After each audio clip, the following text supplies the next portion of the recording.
Good morning, everybody. Thank you very much for showing up in good numbers.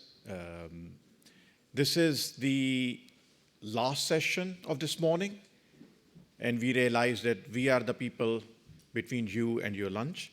So we'll try our best to stick to our time and finish it within our time, although we are starting a few minutes late. So my name is Kamran Naqvi. I'm principal architect at Broadcom, based in the UK. And with me, I have my colleague, Jetzork. He's a DevOps engineer from Deutsche Telekom, based in Germany. So this is how the session will flow. Jens will start by introducing the Darshift project to you. He will talk about the various network topologies they use in their deployment, and then he will move on to talk about various host connectivity types they have in Deutsche Telekom. And then Jens will introduce you to a homegrown tool called Network Operator. I will then take over, and I will talk about the unique approach that Deutsche Telekom have adopted for their network monitoring. It's container-based. I'm sure it's going to be interesting for you. And then we will finish off by talking about third-party container management, or TPCM infrastructure that Broadcom developed. So that's the agenda. Now, without further ado, I will hand over to Jens. Yeah, thank you for the introduction. You heard already, I'm working for Darshift, which is called in English the ship, just for the not German native speakers here. We got the task to build an on-prem cloud within Deutsche Telekom to onboard our Kubernetes cluster as a service workloads. We did it just internally and by using GitOps. And we did that to enable network technology workloads like the 5G core, 5G campus, or even PCF. And we tried to build that by almost using open source components. Currently, we have more than 150 clusters up and running, which are providing more than 40 apps. And we have more than 170 OCP-accepted Sonic switches, which are provided by the vendor EdgeCore, which are running the open operating system from Broadcom. And we are doing that in 6 data centers currently. When we go over to the next slide, we can see the traditional layout, which we are still using for some clusters, which are not migrated yet to the new design because of some capacity problems, because compute resources are hard to get. And on the left side, you can see 2 clouds, which could be, for example, a backbone, like in our case of our company, with multiple VRFs in it, but it could also be whatever connection you will imagine. In the middle, you can just see a firewall, which could represent a 3-tier design like we use. And on the right side, there's a VLAN, which could be represent more than one VLAN. We have a bunch of that, like 1, 3, 5, whatever. And at the end, we have the connected worker nodes, which is consuming that stuff by using a trunk port. And the worker node itself will run Calico in full mesh mode. And it's do the communication between the machines by using IP and IP or VXLAN. We thought about that is not a good solution for our dynamic workloads because we want also have dynamically the stuff from the worker nodes itself assigned to the backbone. For that reason, we exchange in the middle the firewall. We replace it by a cloth fabric, and we have a spine leaf fabric in place there. And you can see on the right side that we exchange the different VLANs by using VXLANs right now. When we go from the bottom up, you will see that the Kubernetes cluster will also have a VXLAN, which is only used for the cluster cross-communication between the different worker nodes. And then we have a bunch of VXLAN, which is then maybe pointing to network 2, for example, if we go from the bottom up. Or we have specific VNIs, which then pointing to the network 1. And all of them using for that slide EVPN type 5 to advertise a different layer 3 route there. The worker nodes will announce their pod IPs, which are used still into the VXLAN, and announce their IP itself, so it's not done by the fabric. The server will do it because we stretched out the fabric down to the server and running their free-range routing as well, which will be shown a bit later. If we have a look right now from to the network topology in general, you can see in the middle there is a big green arrow, which is pointing out that the VRF and the VNI is by using the VNI is stretched down to the worker node. You can see at least 4 green lines, which are representing the connection from the worker nodes to the leaf switches, which are by cloud native way 4 times 25 gigabytes. And you can see an additional purple arrow on the left side, which is pointing from border leaf to leaf T-base, because there we have the access ports of the light load management interfaces to connect these interfaces as well. And we place then there the static anycast gateway, and for the reason when the packet hits the leaf T-base and the switch needs to be aware of to reach, for example, management system, the leaf T-base needs to know where the routing needs to point to. Then we have a special case instead of the cloud native stuff from the last slide, that we have some customer which are using SRIOV. In that case, we have a EVPN type 5 connection between border leaf and leaf. And we will cut out two out of the 4 times 25 gigabyte interfaces, which will be configured at trunk port, that the cluster can consume it and the pod can consume it as well. And the rest of the fabric stays like it is. Beneath the traffic from north to south, we have also east-west traffic. You can see for leaf and leaf T-base that we have BGP EVPN type 2 sessions. One part for SRIOV, the other part for the management purpose, for the lights of management interfaces. That's there to exchange the different MAC addresses and also the ARP entries. And as I've mentioned, also the server will have EVPN type 5 in between to exchange the pod communication and so on. We have one additional use case which is not shown here. We are also able to provide MAC VLAN and IP VLAN connection, which is done from the perspective from this presentation, just normal by cloud native, by using EVPN type 5 between worker and border leaf. But the server itself will take care around to provide the VLAN and the static anycast gate for that use case. If I go over, we come to the network operator, which is provided by DASHIF, which could also be found by DASHIF network operator via DASHIF network operator by Google. And we have 3 different inputs. The first one is a site configuration, which contains all the information, for example, which VRF will be available, which VNI is assigned to this VRF. And then we have some custom resources as well for the layer 2 configuration, like I mentioned, for VLAN or IP VLAN, where we then add the VLAN configuration, the VNI, and the static anycast gateway. And at the end, we will have as well the VRF custom resource, where we then provide the EVPN type 5 configuration and the VRF, which is stretched down to the server. The network operator in the middle takes place to translate all this stuff into the free-range route configuration and into the Linux netlink commands. There is a short summation, what I've discussed right now. The custom resource will be translated by using the network operator. It will create the VRF, layer 3 VNI, layer 2 VNI, and the VXLAN interfaces. And in case we are using MAC VLAN or IP VLAN, we will also provide then the static anycast gateway by using that operator. And in case we are using the layer 3 VNI, we will have, if it's needed, the route leaking there, the route maps there, and so on. On the right side, you can also see an example file for our custom resource, in that case, the VRF route configuration. And for that reason, we just configured, for example, the VRF BBM2M, and we defined an import and export list to filter the traffic. Now I'm through my slide deck. I will hand over back to Kamran, who is to provide some details for monitoring Sonic. Thank you. Thank you very much, Jens. All right, network monitoring. Now, there are a number of monitoring solutions available for Sonic. The management framework that Broadcom developed for Sonic and upstreamed to the community, it's a very flexible management framework. You have a lot of API access into Sonic. You have a lot of OC YANG models available into Sonic. So we pretty much say that if you want to monitor Sonic, bring your own monitoring solution, and it will work with Sonic.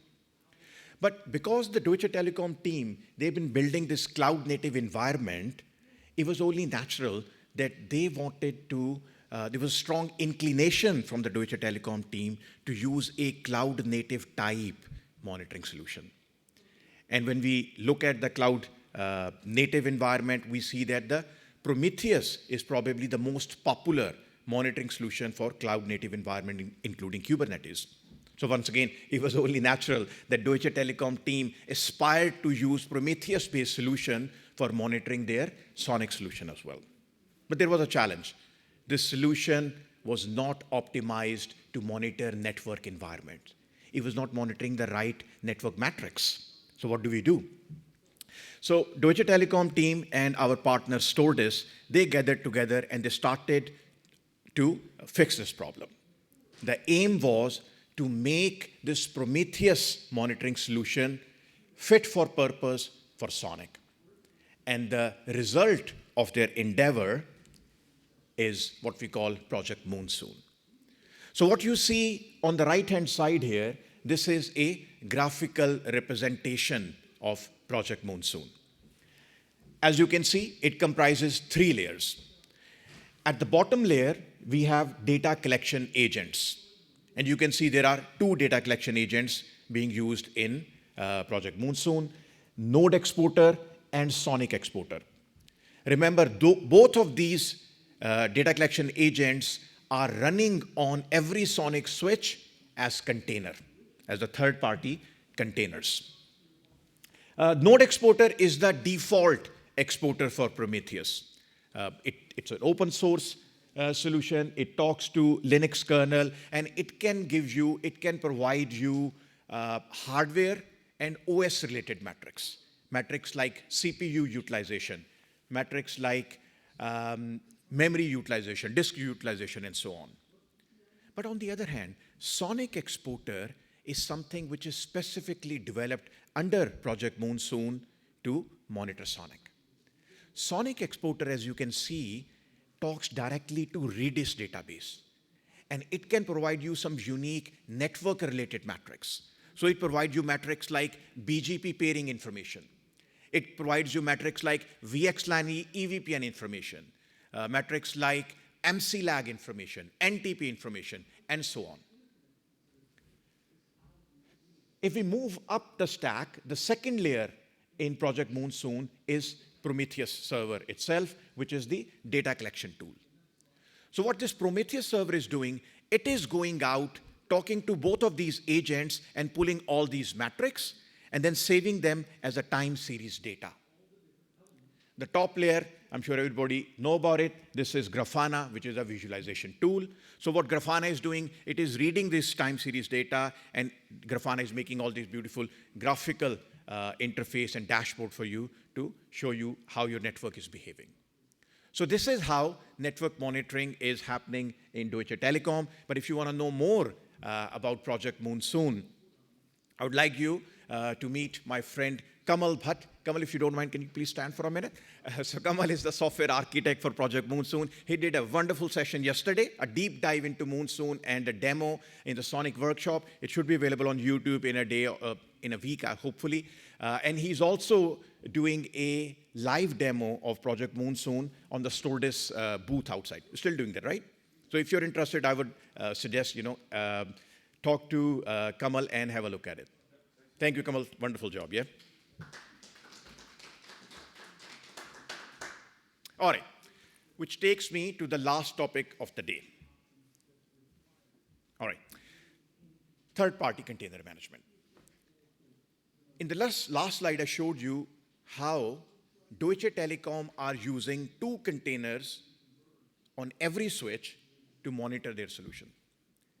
Last year at OCP Global Summit in San Jose, we presented with Lines Corporation, our customer from Japan. And they are using 4 containers per switch. And they have their use cases for that. So it's good, it's great actually, that customers are leveraging this Sonic flexible architecture and they are running their apps and their containers on it. But at the same time, it is imperative that there are boundaries and limits on these containers so they do not impact the core services running on Sonic. Would you agree with me? Yeah? And that is what third-party container management is doing. So we at Broadcom developed this TPCM, which gives you a safe environment where you can run your TPCs, your third-party containers, but there are limits on the resource utilization, so your core services will not be impacted. But that's not the only thing which TPC is doing. TPCM provides you a flexible environment for installing, upgrading, and deleting your containers. I already talked about the resource limits. By default, what is the limit on TPCM by default? 20% of the resources. So all the containers that are running on Sonic, third-party containers, there is an upper limit of 20% utilization. 20% CPU, 20% memory, and 20% disk. They won't go above it. Is it flexible? Yes. You can change, you can tune your memory and disk utilization, but CPU utilization is fixed at 20%. That is the ceiling. Now, if you install a Sonic, if you install a third-party container on Sonic, use a Docker command. Can you do that? Yes, you can. But when you do that, there is a limit that the network access will only be available in the default VRF. But there was a requirement from one of our customers, actually from Line. They wanted their container to access management VRF. That is something that we have enhanced and provided in TPCM as well. Now, we have another customer, and their requirement was that they wanted their container to run when the Sonic system is ready, after all the services are ready. So we also provide you this customization. You can choose, you can customize when you want to run your container. If you want to run your container after certain number of services on Sonic are ready, and before other services start, you can still do that. There is a lot of customization available with TPCM. And last but not least, think about it. Think about the OS upgrade. This is my last point. When you upgrade Sonic from, say, 3.x to 4.x, and say you installed your containers using Docker command, will your containers be there after the upgrade? The answer is no. Your containers are gone, all your configuration is gone, all the data is gone. But if you are using TPCM, when you upgrade Sonic from one version to another version, all your configuration, all your data of the third-party container is preserved. TPCM will migrate all your containers in a seamless manner. So hopefully you can see that TPCM is a useful tool, and we at Broadcom would encourage everyone to please go and look at the TPCM HLD, and we would welcome any feedback from you. All right, call to action. I think this is yours. If you would like to know about something more about Das Schiff, or in general for the network operator, you can follow up this GitHub link, which is pointing to Das Schiff network operator in general. And if you want to know more about the project Das Schiff, or also known TCAS cluster as a service, you can follow up the YouTube video. I guess there will be added more because we are also in parallel on the KubeCon. Perfect. These are the links for the, this is the GitHub link for the project Monsoon. It is open source. You can download, you can use it in your own environment. Its a demo is actually already there. The second link here, if you click on that, it will take you to the live demo for project Monsoon. And the last link here, this is my YouTube channel where I make how-to video on Sonic. So if you're interested to configure Sonic, you can look at that. Thank you very much for your time. Appreciate it. Thank you, everyone. We have a bit of time for questions. Any questions? I know we're right before lunch. Any questions for the folks up here? Yeah, one. I'll run back here with the mic. That's all right. Yeah. Sorry, didn't mention difficult questions are not allowed. Say. No, it's more like a question towards the future of this TPCM, for example. I think last time I looked at Sonic, there have been like a couple of people interested in looking at Kubernetes or something smaller as the management engine, basically, for the containers running on that. There's like a working group, there's not too many people, or it's dying off from time to time because nobody actually ports it, I guess. So how do you see these... I think the stuff that you're doing for the TPCM aligning with what other people are trying to do with the Kubernetes stuff, because it would basically give you an already standardized way of managing containers on the platform, limiting the resources, all this stuff. How do you see those two things aligning? No, I think that's a good approach. That's an approach which the Deutsche Telekom team also aspired. They also wrote something on GitHub. You can see that. Managing Sonic through Kubernetes, I think it's probably a vision many people have. Can this be materialized? You know, difficult for me to say. Have you heard about Hedgehog? So Sonic Hedgehog, that's also an interesting project. Let's keep an eye on that. They are also adopting similar approach for orchestrating Sonic base switches using Kubernetes. So treat Sonic switches as Kubernetes nodes. But yeah, good question, and that is something which many people are looking at. All right. Any other questions? If not, I believe lunch is outside. Thanks so much. Thank you very much. Cheers.